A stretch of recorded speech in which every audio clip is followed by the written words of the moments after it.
नमस्कार विद्यार्थी मित्रांनो, आज या व्हिडिओमध्ये आपण पाहणार आहोत अगदी सोप्या भाषेत पार्टनरशिप आणि जॉइंट व्हेंचर मधील फरक। पार्टनरशिप म्हणजे कायमस्वरूपी व्यवसाय ज्यात भागीदार नियमितपणे नफा वाटतात, पण जॉइंट व्हेंचर ही एखाद्या विशिष्ट प्रोजेक्टसाठी किंवा थोड्या काळासाठी असते, जसं की पूल किंवा बिल्डिंग बांधणे। पार्टनरशिप कायमची म्हणजेच परमनंट असते, पण जॉइंट व्हेंचर तात्पुरती म्हणजेच टेम्पररी ठराविक प्रोजेक्ट संपेपर्यंत असते। पार्टनरशिपचे उद्दिष्ट सतत नफा कमावणे असते, तर जॉइंट व्हेंचर एका विशिष्ट कामासाठी केले जाते।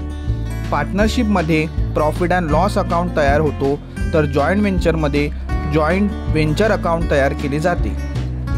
पार्टनरशिपमधील मेंबरला पार्टनर म्हणतात, ते एकमेकांचे एजंट असतात, पण जॉइंट व्हेंचरमधील मेंबरला को व्हेंचर म्हणतात, ते स्वतंत्र पक्ष असतात। पार्टनरशिपसाठी इंडियन पार्टनरशिप ॲक्ट 1932 लागू होतो, पण जॉइंट व्हेंचरसाठी कोणताही विशिष्ट कायदा नाही।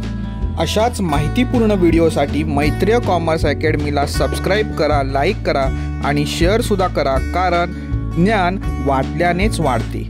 धन्यवाद।